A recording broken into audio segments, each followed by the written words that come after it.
Hello बच्चों, स्वागत है आप सभी को हमारे से यूट्यूब चैनल पे। बिहार विद्यालय परीक्षा समिति के द्वारा आज 27 तारीख को कक्षा 12वीं के हिंदी मासिक परीक्षा मई माह का लिया गया है। ठीक है।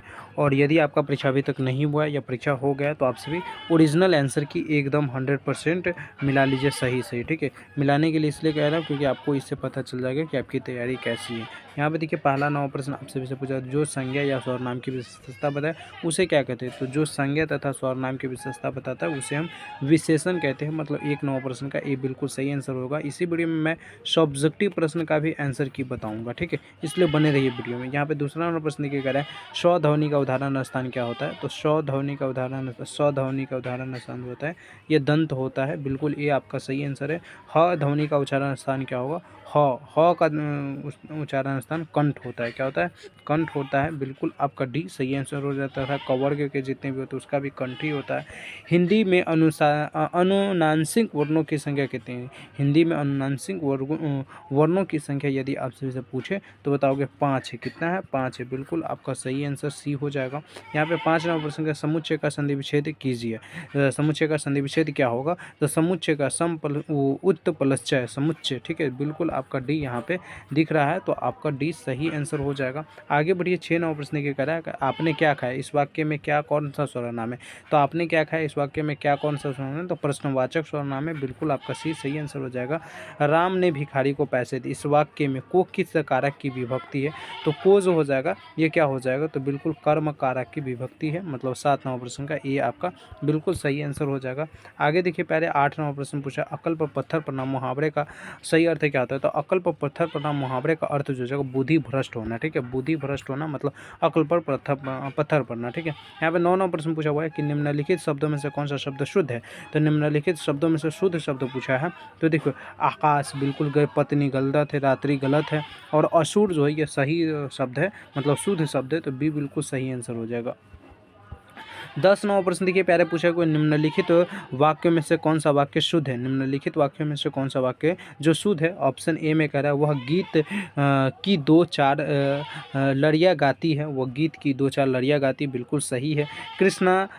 श्री कृष्ण के अनेकों नाम है, बिल्कुल गलत हो जाएगा। वहाँ बहुत से पशु और पक्षी उड़ते हैं और उड़ते चढ़ते हुए दिखाई दिए, बिल्कुल गलत है। बंदूक एक बहुत ही उपयोगी अस्त्र है, ये भी गलत है। मतलब आपका ए बिल्कुल सही आंसर हो जाएगा।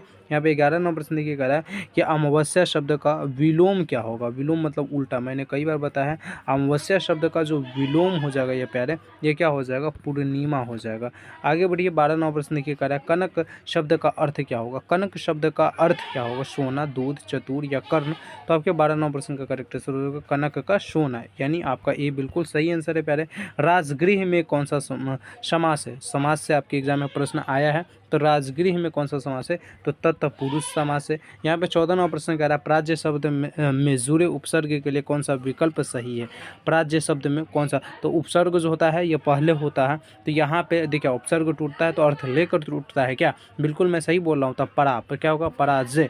तो ये बिल्कुल सही आंसर आपका डी हो जाएगा। यहाँ पे 15 नंबर प्रश्न पूछा हुआ कि देहाती शब्द में प्रत्यय है। तो देहाती शब्द में जो बाबू प्रत्यय होगा, देहाती ई, देखो प्रत्यय जो होता है टूटता है तो वो अर्थ नहीं लेकर निकलता है।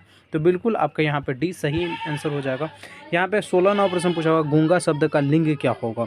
गूंगा शब्द का लिंग जो हो जाएगा ये पुल्लिंग होगा। कौन सा लिंग होगा, पुल्लिंग होगा। आगे बढ़िए, और यहाँ पे 17 नंबर प्रश्न देखिए, प्यारा प्रश्न पूछा है, जो सबको समान भाव से देखे, इस वाक्य खंड के लिए एक शब्द क्या है, दूरदर्शी, मितभाषी या धर्मात्मा या समदर्शी। तो प्यारे आपके 17 नंबर प्रश्न का करेक्ट आंसर क्या हो जाएगा, डी हो जाएगा, समदर्शी, जो समान भाव से सबको देखे। 18 नंबर प्रश्न पूछा हुआ है, कमल शब्द का निम्न से कौन सा पर्यायवाची शब्द है। तो कमल शब्द का निम्न से कौन सा पर्यायवाची शब्द है, तो बिल्कुल आपसे बताओगे सी, सरोज जो हो जाएगा यह पर्यायवाची शब्द है। आगे बढ़िए, 19 नंबर प्रश्न देखिए, कह रहा है बालकृष्ण भट्ट का जन्म कब हुआ था। तो बालकृष्ण भट्ट का जन्म पूछा है। देखिए पहला चैप्टर से प्रश्न आ गया। तो यहाँ पे आपके 19 नंबर प्रश्न का बिल्कुल करेक्ट हो जाएगा 23 जून 1844 ईस्वी को, बिल्कुल सही आंसर हो जाएगा। बालकृष्ण भट्ट किस युग के निबंधकार थे। तो बालकृष्ण भट्ट जो हो जाएगा ये भारतेंदु युग के निबंधकार थे। मतलब यहाँ पे आपका 20 सही आंसर है। कौन सी रचना बालकृष्ण भट्ट की नहीं है निम्नलिखित में से।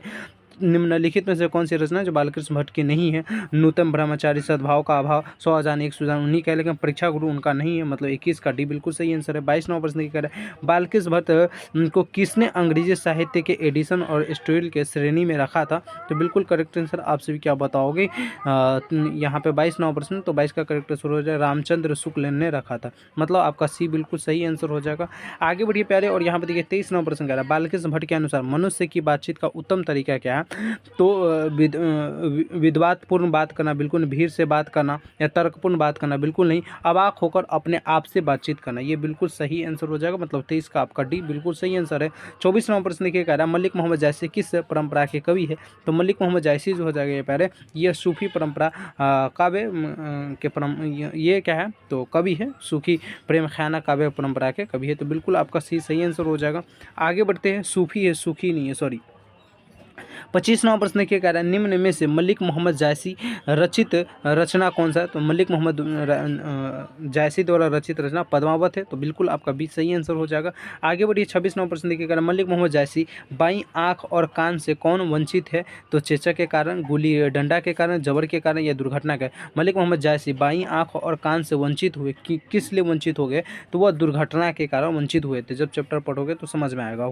पाठ्य पुस्तक में संकलित जायसी रचित करबक शीर्षक कविता जायसी के किस ग्रंथ से लिया गया? तो करबक जो है ये जायसी के किस ग्रंथ से लिया गया? तो बिल्कुल अखरावट से लिया गया, बी आपका सही आंसर है। यहाँ पर देखिए प्यारे, आप सभी से पूछा हुआ है कि निम्न में से प्रेम के पीर कवि कौन है? तो प्रेम के पीर कवि जो हो जाएगा यह 28 नंबर प्रश्न है आपका, डी बिल्कुल सही आंसर हो जाएगा। मलिक मोहम्मद जायसी प्रेम के पीर कवि के नाम से जाना जाता है। 29 नंबर प्रश्न आपसे पूछा हुआ है कि मलिक मोहम्मद जायसी रचित करबक शीर्षक कविता की भाषा क्या है? तो करबक शीर्षक कविता की जो भाषा हो जाएगा अवधी भाषा होगा, बिल्कुल आपका ए सही आंसर हो जाएगा। आगे बढ़िए प्यारे, और 30 नंबर प्रश्न क्या करा है कि मलिक मोहम्मद जायसी ने अपनी आंख की उपमा किससे की है? तो अपनी आंख की उपमा जो है ये दर्पण से किया है, मतलब आपका डी बिल्कुल सही आंसर हो जाएगा। तो इस प्रकार से बाबू हमने मई माह में जितने भी प्रश्न आपसे पूछा गया था, मतलब 27 मई को सेकंड पाली में हिंदी का क्वेश्चन जितने भी पूछा गया था ऑब्जेक्टिव को उसका आंसर की बता दिया। और ये सब्जेक्टिव का है, सब्जेक्टिव में पहला पूछा कि एक किसी पर निबंध लिखे, दूसरा में किन्हीं 4 प्रश्नों के उत्तर दीजिए, और उसके बाद यहाँ पे एक आपसे भी पत्र पूछा कि अपने मित्र के पास एक पत्र लिखे जिसमें विद्यालय आयोजित की गई विज्ञान प्रदर्शनी का वर्णन हो, और उसके बाद एक आपका ये उपरोक्त शीर्षकों का गद्यांश से लिखे, फिर सम प्रसंग का व्याख्या करें। इस प्रकार से ये पूछा हुआ है, तो इसका आंसर क्या आइए जानते हैं कैसे देख पाएंगे। तो हिंदी का आंसर की देखने के लिए तथा क्वेश्चन पेपर डाउनलोड करने के लिए आप सभी को क्या करना है, गूगल के किसी भी क्रोम ब्राउज़र को खोल लेना है और सिंपल से यहाँ पे सर्च करना है BSEB ठीक है। इस प्रकार से BSEB कैडेट सर्च करना है। जैसे ही सर्च करोगे सबसे ऊपर आप सभी को BSEBcadet.com का ऑफिशियल वेबसाइट दिख जाएगा, इस पर आप सभी को क्लिक कर लेना है। कुछ इस प्रकार से ये खुल जाएगा, खोल लेना है, थोड़ा सा इस प्रकार से नीचे करना है। नीचे करोगे तो यहाँ पे देखिए एक सेक्शन आप सभी को मिलेगा क्वेश्चन आंसर का सेक्शन। क्या मिल रहा है? क्वेश्चन आंसर का सेक्शन मिल रहा है। और यहाँ पे आप सभी को थोड़ा सा नीचे करोगे तो यहाँ पे देखिए मिलेगा क्या कि बिहार बोर्ड 12th हिंदी मई exam 2024 download question paper and answer key. तो सिंपल से क्या करना है, आप सभी को लिंक एक्टिव है तो इस पर क्लिक कीजिएगा। इस पर क्लिक कीजिएगा, कुछ इस प्रकार से ये ओपन हो जाएगा। ओपन होने के बाद यहाँ पर देखिए ओरिजिनल प्रश्न पत्र आप सभी को देखने को मिल जाएगा, पूरा पेज बाय पेज में डाल दिया हूँ।